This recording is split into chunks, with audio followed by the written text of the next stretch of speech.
streets, but I keep searching for your trace in the dark. Losing myself in the endless memories of the end right from the start. You're an obsession in my head, I can't forget your eyes. Your kisses burn my skin, I feel so Berkontur perbukitan dan minimnya dataran rendah menjadikan masyarakat Timor harus mampu menaklukkan kerasnya alam perbukitan agar sukses melakoni hidup dan kehidupan ini.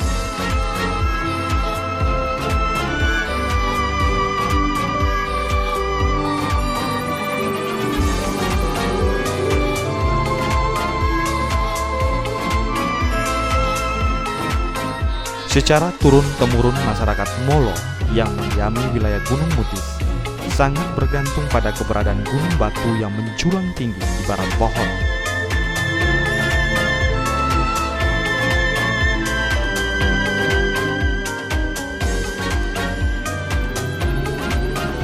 Maka tak heran jika hampir sebagian besar nama-nama tempat di daerah ini selalu menggunakan nama batu atau bahasa Dawannya Faut Kanaf.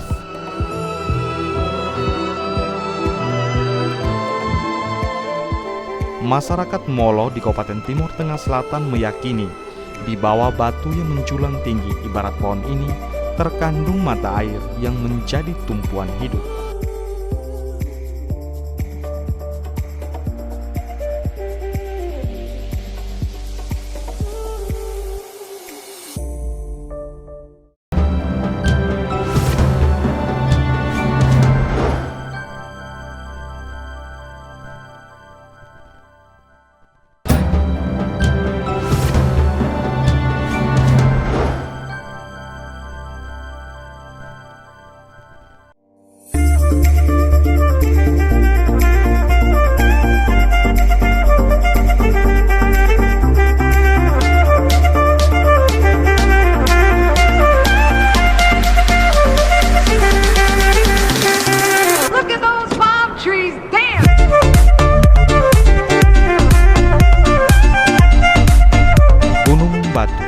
Juga menjadi tempat berkumpul para tokoh masyarakat dalam menyelesaikan pelbagai hal terkait adat istiadat setempat.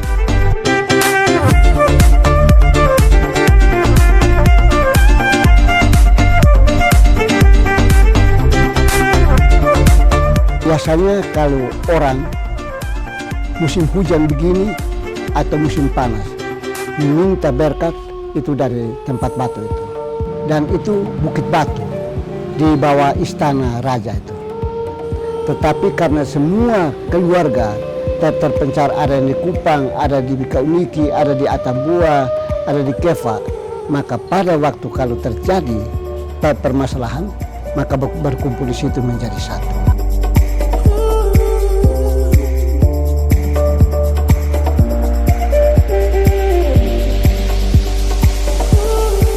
Gunung Batu Tinggi terdapat pula batu pendek yang disebut Fatu Kolen oleh masyarakat setempat.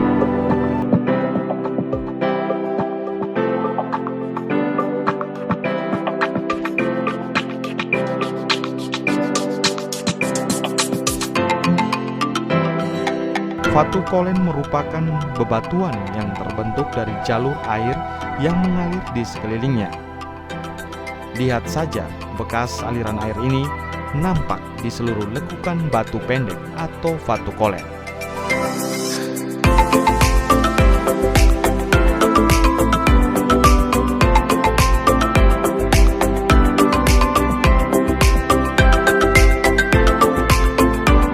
Berkunjung di kawasan wisata Cagar Alam Mutis sungguh menyenangkan, terutama bagi pencinta flora dan fauna.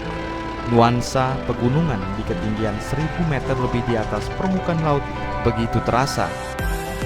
Semerbak kembang yang tersebar di lereng Gunung Mutis menambah eksotik panorama alam karya Agung Sangkali.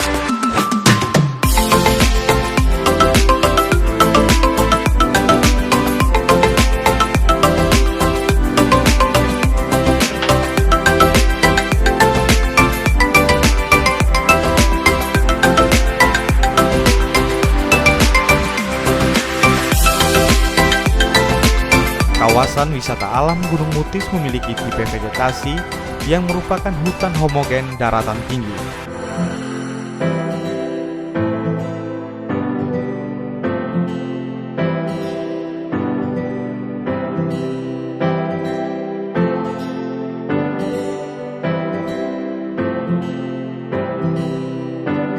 Ampupu atau Eucalyptus urophila dan cendana atau Santalum album mendominasi flora yang tumbuh secara alami.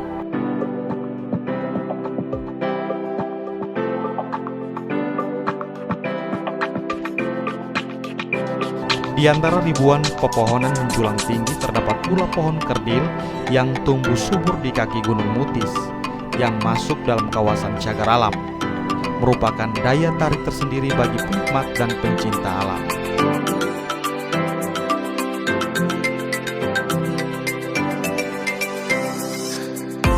Tumbuh dari alam sejak ratusan tahun yang lalu. Bonsai alam, nama lokalnya adalah Akuna. Pada tahun 1986, saya jabat kepala desa Fatumnasi, baru saya kasih nama atau baptis nama bonsai atau Akuna jadi bonsai alam. Dan ini merupakan aset pariwisata yang dari semua negara biasa datang di sini untuk berwisata, karena bonsai alam ini hanya terdapat di Indonesia dan lebih khusus di NTT dan lebih khusus lagi di desa Fatumnasi atau di sekitar kawasan Gunung Mutis.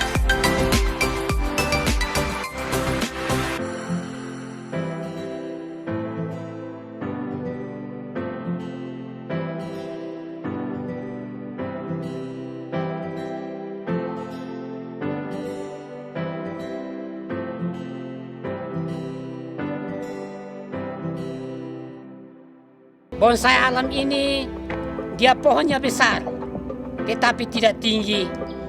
Hanya daunnya itu sepertinya dipangkas. Dia seperti bonsai yang ada di kota. Oleh karena itu kita kasih nama bonsai alam. Dan ini bonsai ini mempunyai beberapa daun, yaitu daun dasarnya hijau, nanti ada daun merah dan juga ada daun putih. Bonsai alam ini atau lokasi ini seluas lebih kurang 1 hektar. Tidak ditanami oleh siapapun atau dari leluhur, tetapi ini dari alam atau tumbuh sendiri. Jadi semua negara atau semua yang berwisata, mereka senang sekali datang di tempat ini karena tumbuhan ini hanya terdapat di sini. Dan di bawah pohon bonsai ini ada bermacam-macam lumut. Dan juga ada bermacam-macam bunga tumbuh juga di badan pohon bonsai alam ini. Dan di sekitar bonsai alam ini bukan hanya tumbuh bonsai, tetapi juga ada eucalyptus atau pohon ampupu, nama lokalnya pohon ampupu. Dan bermacam-macam tanaman kecil seperti nomatani, seperti natpona dan juga lainnya.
Guna melestarikan keberadaan aneka flora dan fauna termasuk tumbuhan kerdil yang menyerupai tanaman bonsai ini, tokoh adat Fatum Nasi menerapkan hukum adat yang sangat ketat.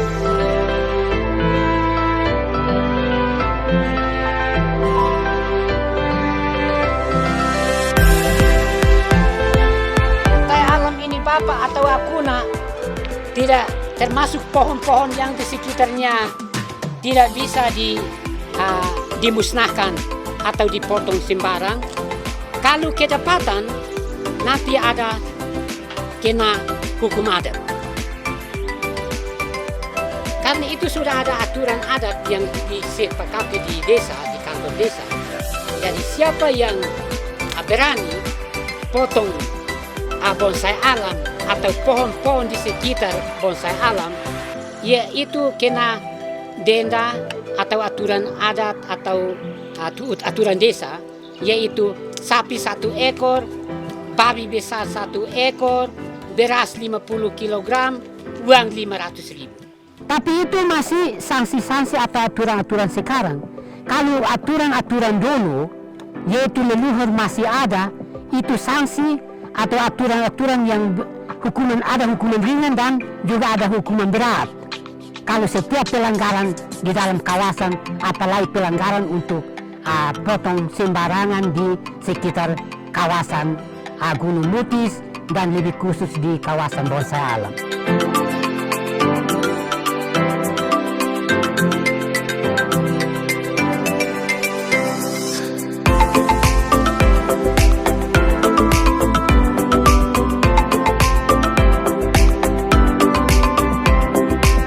Kawasan wisata alam Gunung Mutis juga memiliki fungsi strategis sebagai daerah tangkapan air untuk bahan baku air bagi sebagian besar masyarakat di daratan Timur Barat. Nah, karena menjadi sumber persediaan air bagi sebagian besar masyarakat di daratan timur, maka kawasan ini tetap terjaga hingga saat ini.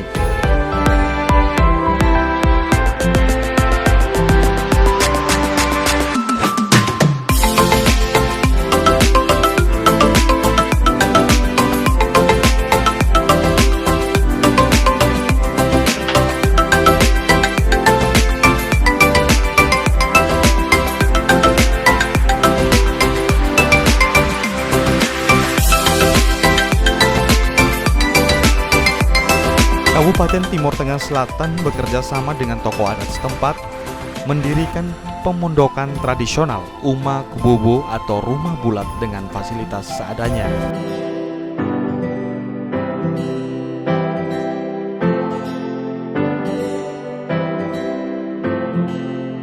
Di kompleks ini ada membangun 13 buah rumah yang dipakai untuk penginapan-penginapan baik itu mancanegara maupun lokal atau orang Indonesia.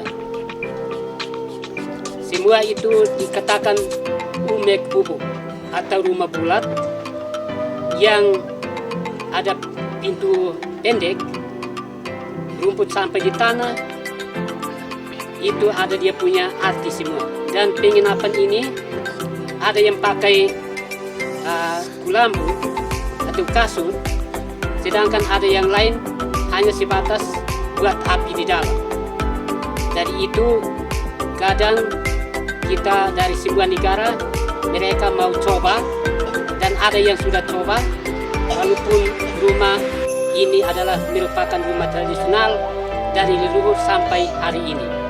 Ada yang mau ke puncak, mereka harus ambil kesempatan atau bermalam di sini dulu, baru besoknya mereka ke puncak.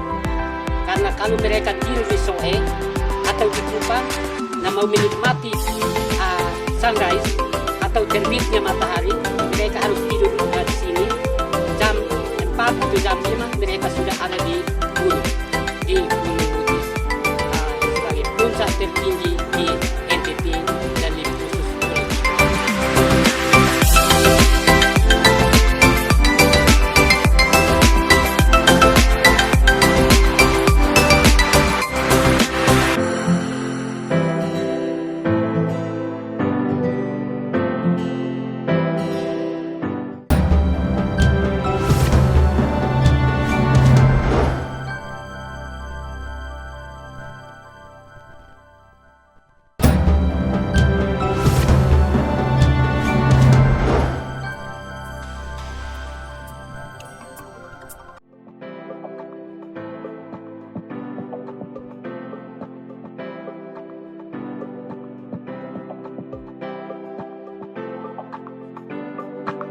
Gunung Mutis dengan ketinggian mencapai 2.427 meter sangat menantang untuk didaki. Karenanya para pendaki baik lokal maupun mancanegara kerap menggunakan homestay Lopo Mutis. Di dalam Umi Kubu ini kita siapkan kayu bakar untuk buat api. Kemudian kita siapkan tempat tidur lokal. Kemudian juga ada perabot lokal juga ada di dalam, dan juga ada penerangan atau listrik juga ada di dalam, dan termasuk lampu atau pelita lokal yang dibuat dari lilin dan juga dari biasa kita buat itu ada satu pohon namanya paku kniun. Itu kita bisa tusuk sambung menyambung satu dua ke satu dua, akhirnya dia jadi pelita atau lampu untuk penerangan.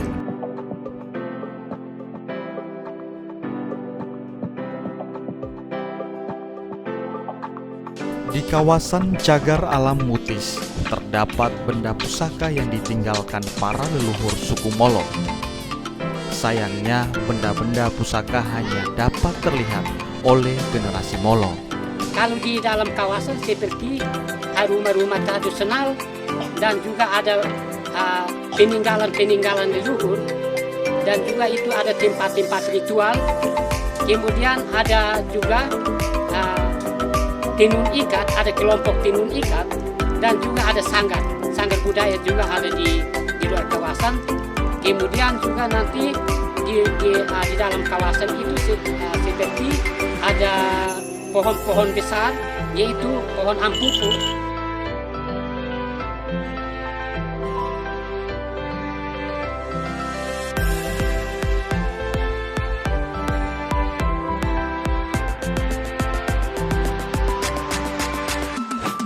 Berkunjung ke kawasan Cagar Alam Mutis, kita dapat menikmati alam yang terbentang di sepanjang perjalanan.